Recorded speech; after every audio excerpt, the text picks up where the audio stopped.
राधे राधे दोस्तों, आज हम आपके लिए पितृपक्ष अमावस की पावन कथा लेकर आए हैं। तो भक्तों, श्राद्ध पक्ष की अमावस का बहुत अधिक महत्व माना गया है, क्योंकि यह तिथि पितरों को विदा करने का अंतिम दिन होती है। यदि किसी कारण पूर्व तिथियों पर श्राद्ध न हो पाए या तिथि ज्ञात न हो तो सर्वपितृ अमावस्या पर श्राद्ध करके पितरों को तृप्त किया जा सकता है। श्राद्ध पक्ष के इन 16 दिनों में पितृलोक से धरती पर अपने वंशजों के पास आते हैं और उनके द्वारा किए गए तर्पण व भोजन से तृप्त होकर अमावस्या के दिन पुनः पितृलोक को लौट जाते हैं। इसी कारण इस दिन सभी विस्मृत पितरों के नियमित श्राद्ध करना श्रेष्ठ माना गया है। अब भक्तों, सुनिए पितृ अमावस्या की पावन कथा। पर कथा सुनने से पहले अगर आपने अभी तक हमारे चैनल को सब्सक्राइब नहीं किया है तो चैनल को सब्सक्राइब जरूर कर ले। तो चलो कथा शुरू करते हैं। बहुत प्राचीन समय की बात है। देवताओं के पितृगणों में अग्नि स्वाद नामक पितृ अत्यंत पूजनीय माने जाते थे।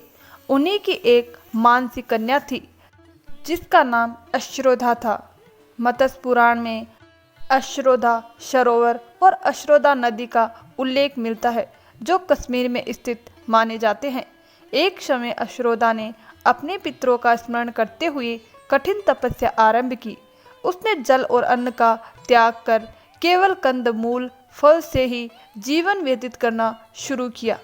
पूर्ण 1 वर्ष तक उसने तप में लीन होकर ध्यान लगाया। उसकी कठोर तपस्या से सभी पितृगण प्रसन्न होकर उसे दर्शन देने आए और वरदान मांगने को कहा।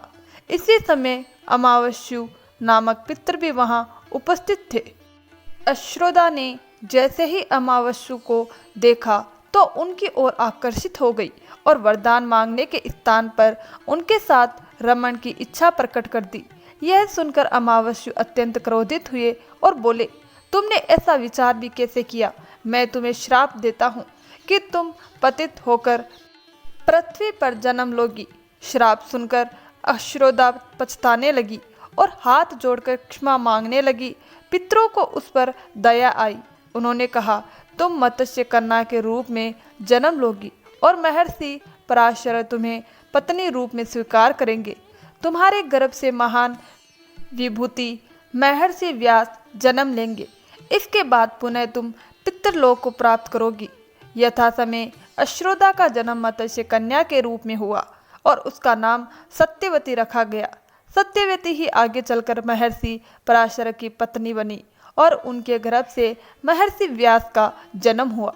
इसी घटना के कारण जब अमावस्यु ने ब्रह्मचार्य और धैर्य का पालन किया तो समस्त पितृगण उन पर प्रसन्न हुए और कहा, आज से इस तिथि को तुम्हारे नाम से अमावस्या कहा जाएगा। इस दिन जो भी अपने पितरों के लिए श्राद्ध और तर्पण करेगा उसे समस्त पितृ प्रसन्न होकर आशीर्वाद देंगे। इसी कारण भक्तों, पितृ अमावस्या का दिन अत्यंत पावन माना गया है। इसी दिन श्राद्ध और तर्पण करने से सभी पितृ तृप्त होते हैं और आशीर्वाद प्रदान करते हैं। आपको हमारी ये सर्वपितृ अमावस्या की कथा कैसी लगी? हमें आपकी राय कमेंट पे ज़रूर बताइए। और कहानी अच्छी लगी हो तो वीडियो को लाइक, शेयर और चैनल को सब्सक्राइब करना बिल्कुल ना भूलें। धन्यवाद दोस्तों।